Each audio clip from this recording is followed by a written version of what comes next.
Welcome to Slugger TV.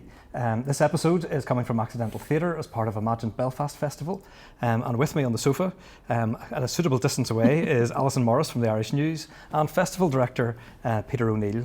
Alison, as we look back from the previous episode to now, we've had Friday the 13th of March when the RHI Report came out. How did you react to the report, and was it as exciting or was it as kind of incisive as you expected? Well, no, I mean, it was very forensic, but there was no big shocking moments in it. You know, there was no smoking guns, nobody's going to lose their job over it, nobody's going to be prosecuted over it. I think had that report been released a year and a half, we'd have probably spent days reporting on it and analysing it and going through all the various aspects of it. Instead, it was done very quickly because we are now in completely different times. We're living in a completely different world than we were 3 years ago. This is unprecedented. I think that one of the things that did stick out for me was to take that from the context it was in and put it in a sort of a modern, current context or contemporary context, was that Sir Patrick had said that he felt that the scheme was too ambitious for Stormont and they shouldn't have taken it on in the first place. And it was, you know, a green energy scheme. There is nothing ambitious about that. All they had to do was copy and paste a scheme from the UK and transfer it over here. Instead, obviously, we know that the amendments, and no point in going back over again where everything went wrong. But you have to think, if that's too ambitious for those politicians that as we all sit here now, we are relying on to make decisions that are actually matters of life and death, that are going to save someone that we love, or possibly make a decision that's going to end up in, you know, thousands of people losing their lives. And when you think, if they're saying that, you know, a green energy scheme was too ambitious for them, how are we meant to trust? But it's basically the same personnel with a few, you know, shifts here and there who are in charge now. So, you know, we're watching them very carefully. I think that they're finding it very difficult as well. We're all moving into uncharted territory. This is a place that none of us have ever been, and I hope we never will be again. And so therefore we're allowing them, I suppose, some space and some time to feel their way through it.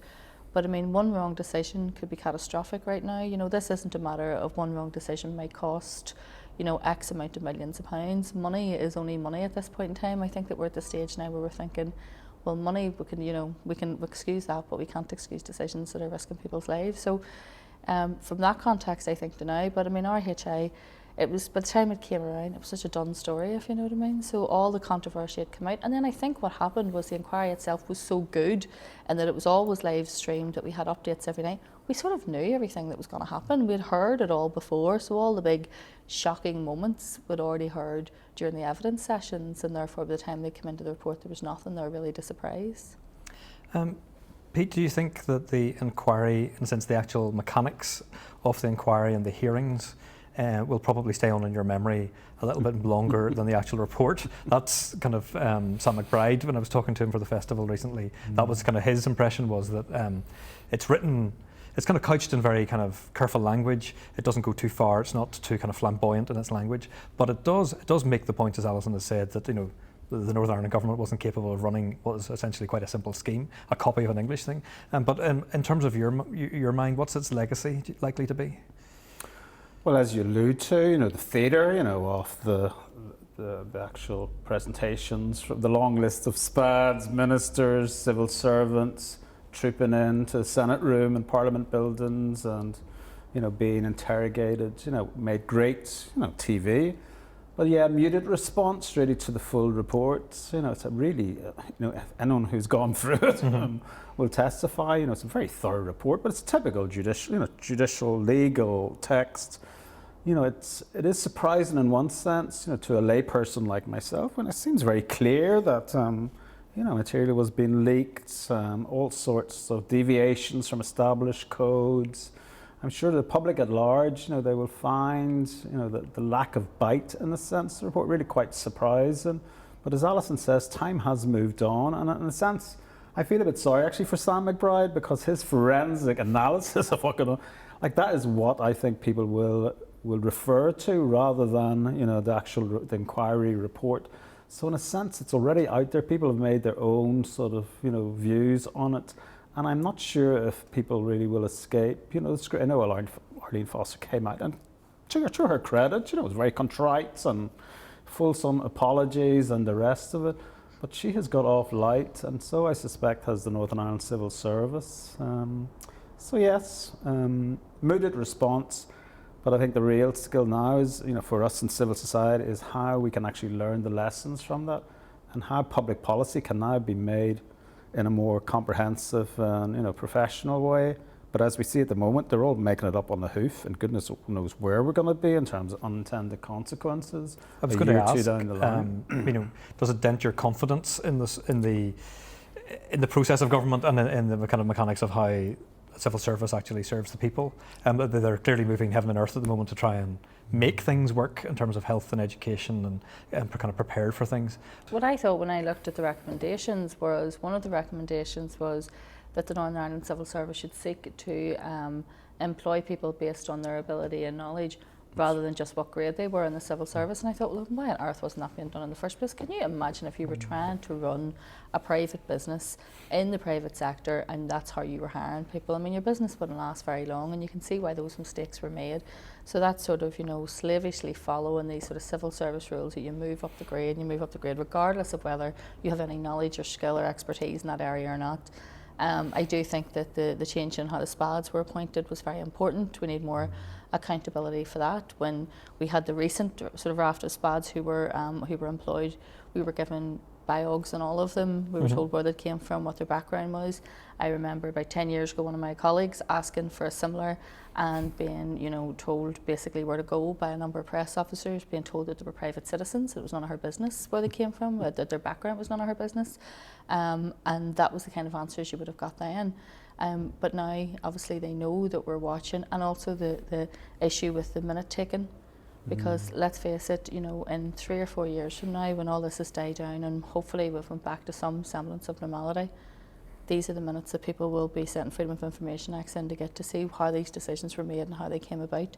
And the fact that they weren't taking minutes just because they didn't want people like me to ask to see them, I think that was completely unacceptable, and it was one of the most shocking things I remember thinking the day that evidence was given out, and it was said that they were, it was frowned upon to take minutes because they didn't want to be scrutinised or made to look bad in the press.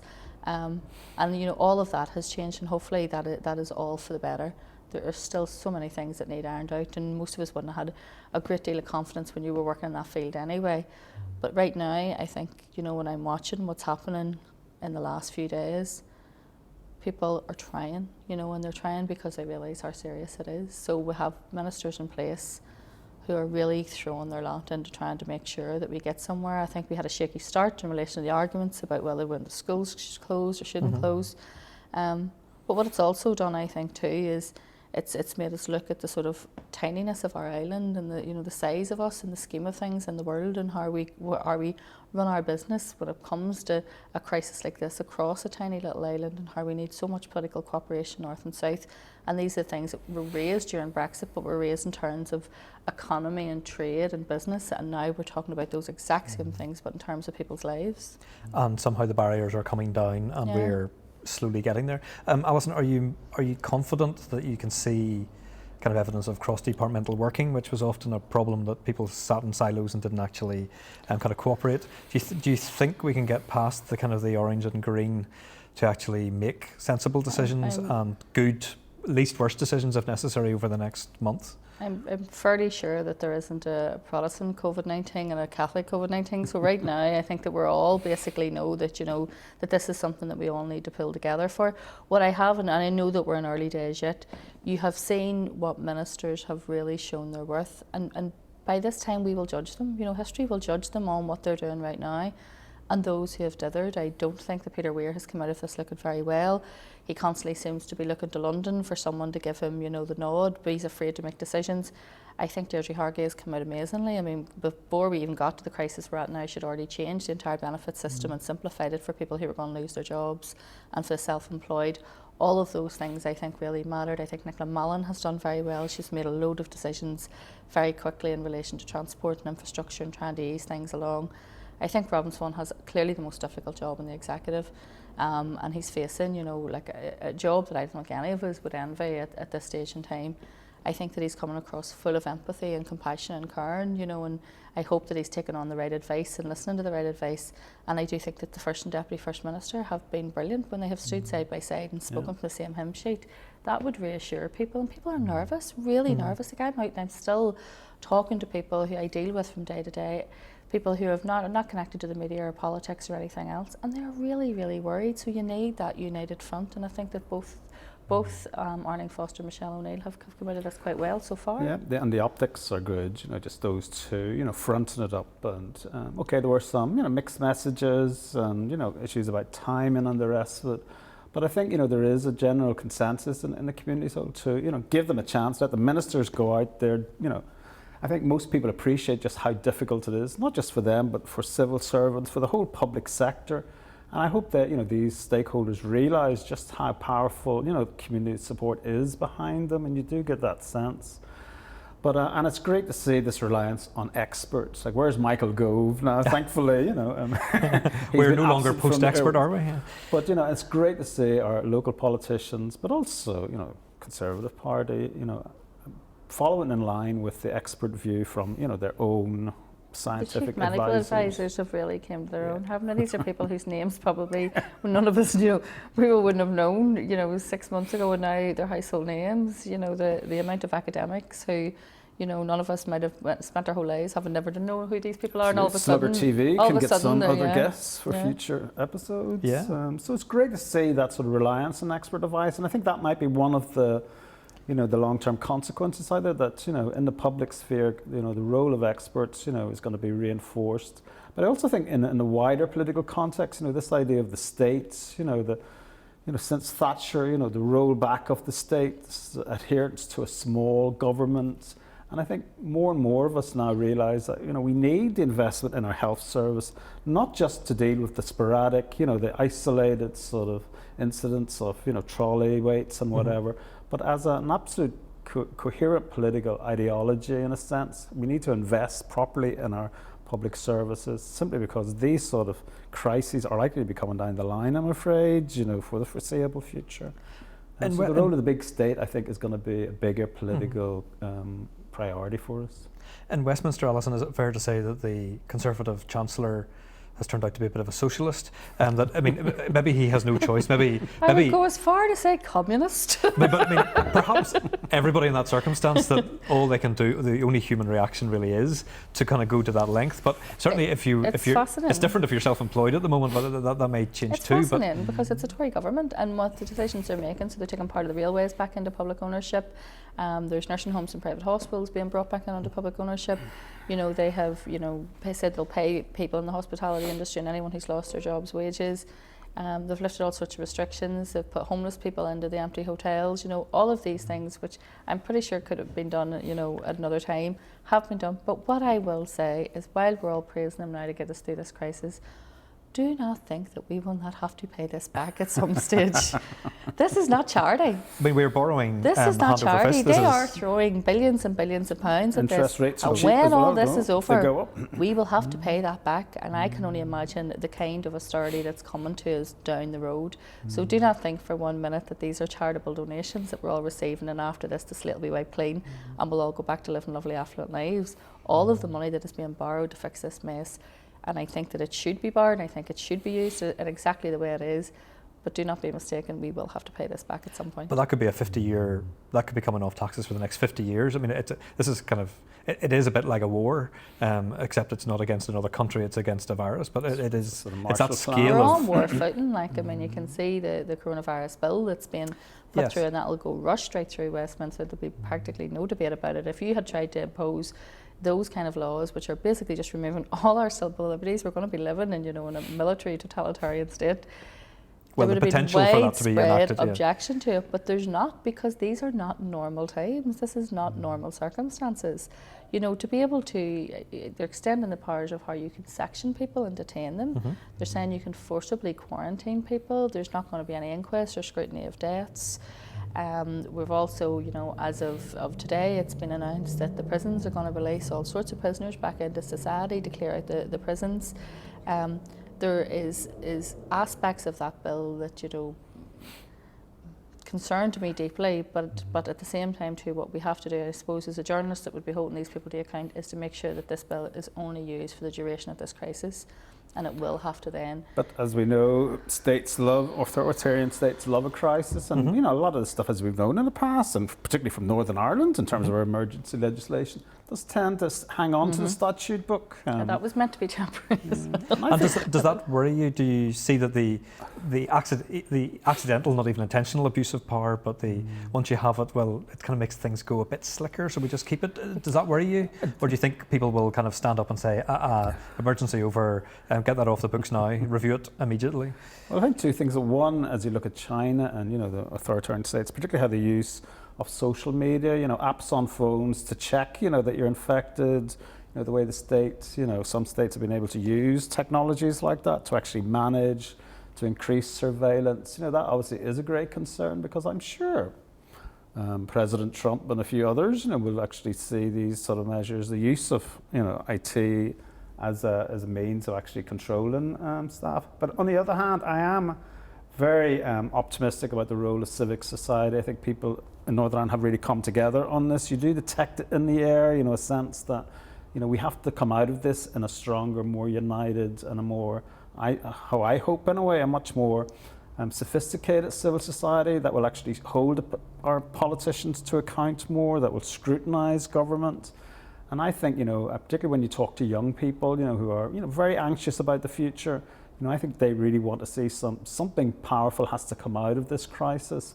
And that's why our festival, to be frank, is really opportune, I think, in terms of raising these issues and actually being able to stimulate new ideas on politics and culture. So one of the aspects of the coronavirus bill is the RIPPLE legislation, which we all know is used at some stage to ban people who the government may think be involved in criminal activity or terrorism or activism.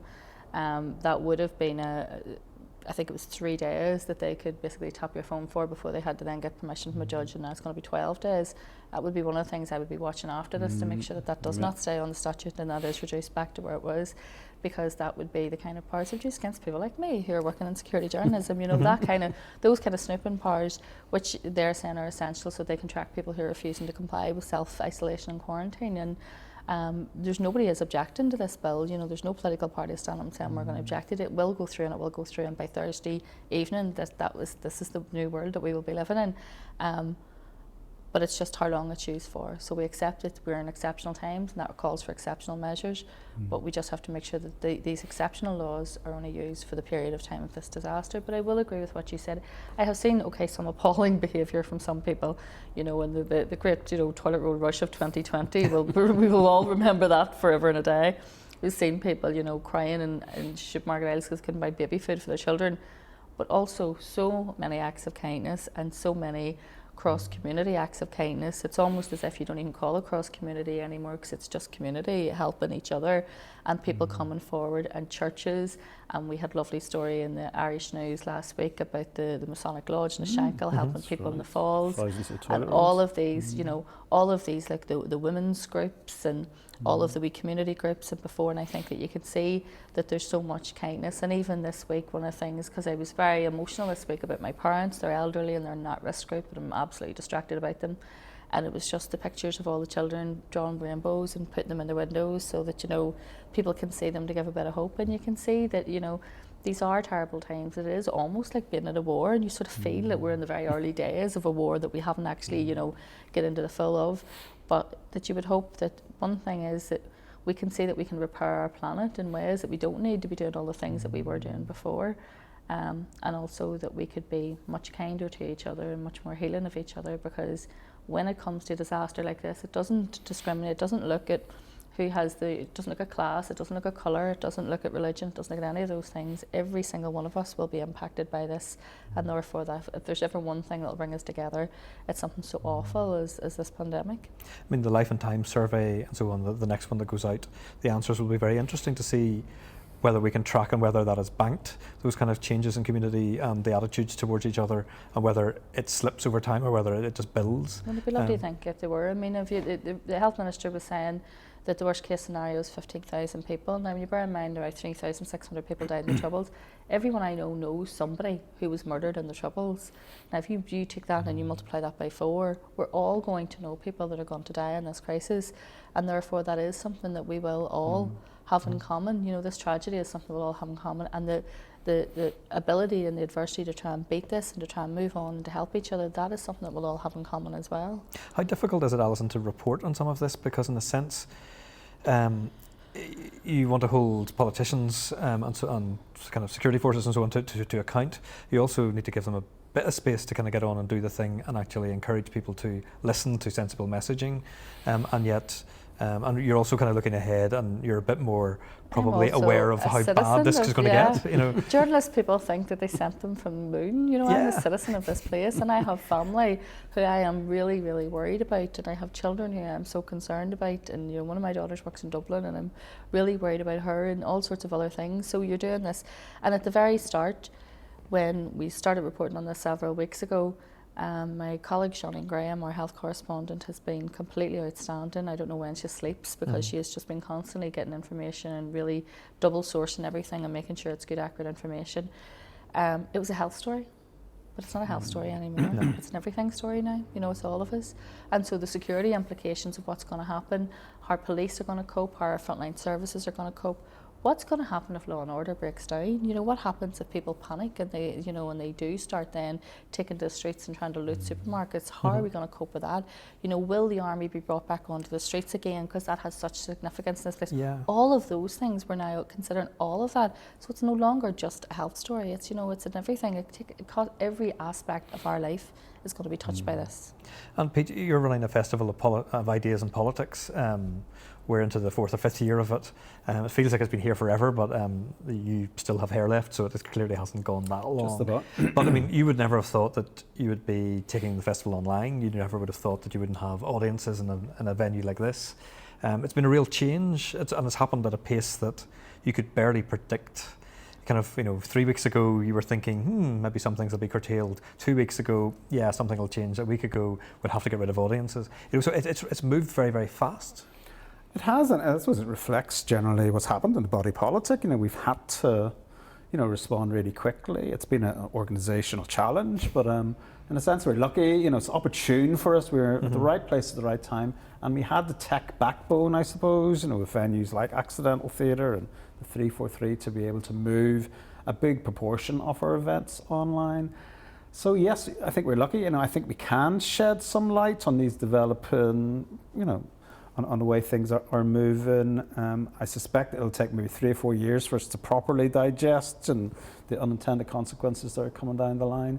But we are what we are. We're able to deliver 3 days of informed debate, but also some entertainment. And I think it's important that you do try to lift the mood, that we use comedy, that we use poetry, we use the arts in a sense, you know, to interrogate some of the more nuanced, more difficult issues that really emotionally that we have to engage with, rather than the very hard factual news that, you know, people like Allison. We definitely need, you're right, you know, we need something to give us warmth and hope, and you know, and that is when I think, you know, all of those young people who have been involved in developing all these technologies, and maybe nobody's been paying any attention to them, and all of a sudden all these little tiny businesses now seem so relevant because we're trapped in our homes, and you know, we grannies on, you know, on iPads, you know, trying to talk to their grandchildren, and the fact that, you know, I know that one of my work colleagues, her daughter was doing a drama class, and the drama teacher is now teaching them online and Google Hangouts, and all the kids are on that, and you've got, you know, fitness trainers doing fitness classes online for young people while they're off school and doing PE lessons. I've been following a couple of online cookery demonstrations to kill my time, to get my time when I'm in the house, and all of these things, you know, we've found, isn't it amazing how quickly, you know, the human spirit finds a way to adapt and communicate with each other, you know, and keep on going. And it's sort of rehabilitating, isn't it? You know, the internet and, you know, social media actually does have a very powerful role in connecting us all. So, you know, maybe we can actually, you know, find a more productive use, you know, of these technologies and actually move forward. And take the toxicity out of social media, because it was used for such a long time for such negative purposes, and now all of a sudden you can see it being used for good, and people saying, I can offer this service, or is there anyone I could drop this off to, and people, you know, trying to help strangers and using that for that, and there's not a much nicer use of it than spending your day online trolling people. I mean, Alison, you mentioned earlier about the army, certainly in Great Britain, are being talked about as they will be kind of doing supply chain stuff and trying to make sure that various goods get to hospitals and so on. They may also have a role in terms of setting up field hospitals to do kind of testing, places that people can kind of drive through or whatever.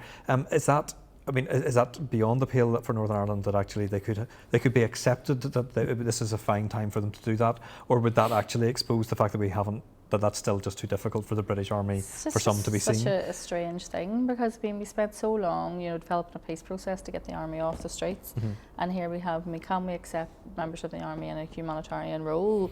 And the Irish Army will be carrying out humanitarian duties, we know that, in the Republic. If we can't manage, and if we get to the point, and I mean, so just today, for an article that I'm running in the Irish News, I spoke to a frontline police officer who said, if we go into lockdown and I go into a house where there's a very serious domestic violence situation, I arrest that person is infected, I can't take them to a custody suite, I can't drop them off at A&E, I can't let them go because they could kill somebody. Where do you take them? And that's at the point where you might be looking at maybe the military setting up some kind of field centre, hospital type detention centre where people can be held, but that's only going to be very small amounts of people. We can find a way to try and adapt that without having to bring the military in, but I think if we do, and it's a matter of if your loved one is going to die or they're going to be treated by an army medic, I don't think anyone's going to argue with the fact that the army medic's going to step in and help in a crisis. And you think our politicians can cope with that? And we'll give the leadership to say, pipe down, your worries are justified, but not at the moment. It's just not been played up at all, and I think that's maybe a sign that they're looking at this in a completely new light. I mean, I haven't heard Sinn Féin haven't objected to this bill for a start, which I can't imagine that they would have agreed to in any other circumstances.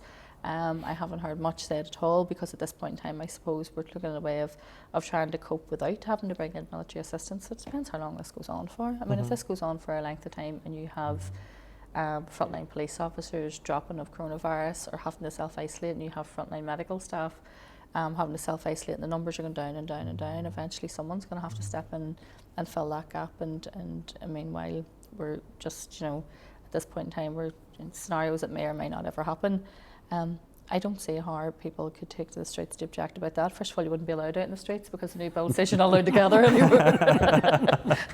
So nobody can object to it whether they want to or not anyway. We may never get home, and we'll still be here in 3 weeks' time. This could just be one very long episode of kind of Big Brother. Thankfully, Alison could cook. More cookery demonstrations, please. Pete, in a previous life, as well as doing comedy festivals and ideas festivals, you've been into the use of evidence and the fact that evidence should be is vital for policies. Are you encouraged that we're kind of being given evidence by experts these days, and do you think we're understanding it, and are we kind of being given it in a way that actually it's helping us come to terms with what are quite big changes to civil liberties that we don't realise we have until the very point that you're about to get sectioned, or you've been kind of lifted off the street because you're meant to be in quarantine according to somebody else's judgment? Are you happy with that we're tuned in and ready for an evidence-based life for the next few months? Well, I hope so, and I think so far so good. That people are listening to the experts by and large, and thankfully our political classes, seem to be, taken on board and not point scoring and trying to distort what can sometimes be very difficult, material to digest. And I think there is a danger. We're jumping into, as Alison said, really uncharted territory. Some huge policy, changes are coming in. The whole idea of, the state has talked about, moving online, people working more remotely. Now we're doing that whole scale. There's no experimentation, there's no piloting. We're jumping straight down, that particular hole. All sorts of really drastic sort of changes to our life are now coming down the line. Are they going to be properly, evaluated, assessed, managed? What's going on in the background in terms of, being able to document the changes that we're going through? I really think that, looking back in history, this will be seen as such an important, time. So I hope that all our sociologists and, artists and, a whole range of people that can help document and make us make sense of this difficult period, they're going to be involved in this process, and that government as a whole can improve, and that we as citizens can engage much more effectively in that, maybe move more citizens' assemblies, ways in which we can use the internet in terms of participatory budgeting, for example, helping our politicians govern better. And I think, let's face it, the lesson I think from this period is that we don't, regardless of whether the army comes in or We bring in these sort of structural reforms. The bottom line is that we as a community have to stick together, and we have to implement these changes ourselves in our own personal lives and then the people who we interact with. And I think that hopefully will be the real lesson, that we as a community have to get involved in government and not just leave it to the political cadres, to manage this on our behalf. And then be grateful for, all the things we have. I think that we're all getting very, self-absorbed and not really thinking about the bigger picture and all the rights and the beautiful spaces and the freedom that we do have. And it'll be lovely that when this all lifts and we can all go out, into the fresh air and hopefully be nicer, kinder people. And although I do agree that, you can see that taking all those cars off the road and helping the planet repair itself during this time too, I think it'll be invaluable. But also to remember, that just because people can work from home doesn't mean they always should be working from home. I mean, as a journalist, I will be working from home for the foreseeable future. But when I'm dealing with someone who has undergone a tragedy or trauma, I want to sit beside them. I want to look them in the eye. I want to have a cup of tea with them. I want to talk to them. And sometimes you have to hold someone's hand or give them a hug to comfort them and let them go. And that kind of personal contact is not something I've already seen. Before this happened, journalism go towards that way where people are office based, they do all their stories online, they never leave the office, and that's not who I am, and it's not who I think that we should be. And so I think that we should look at how many people possibly can have a better work-life balance and work from home. But if it's just a case of saving money on office space, I don't think that everyone should be, because for your mental health too, I think this is going to be so damaging for so many people's mental health. Like, we're going to go into lockdown, and some people were already struggling as it is, and they'll really struggle during that time. And that's when technology and social media and everything comes into its own, and communication and all sorts of other things. I feel so sorry for people who are isolated and live in rural communities and are maybe on their own, and they're going to really struggle. So all of that, I think, it gives us a chance to show a maturity that maybe we speak so much about the legacy of our conflict and how we're going to deal with the legacy of our conflict, and maybe this will be the time where we can say the legacy of our conflict is done and dusted. We are now one community who's coming together to face, an invisible enemy that is not going to, step around one of us because we go to a different church and attack another one. It's just going to go through the whole community, so we could come together as one. And that would maybe be, if we're looking again at such the horrible predictions that are meant to come in the coming weeks, that could maybe be one positive thing that we could cling on to. Okay, well, thank you for your discussion today. Pete O'Neill, Allison Morris, I've been Alan Maben, and this has been Slugger TV, and we encourage you to continue washing your hands, to continue staying at home, and we hope that we'll see you in the next month or so for the next episode. Thank you.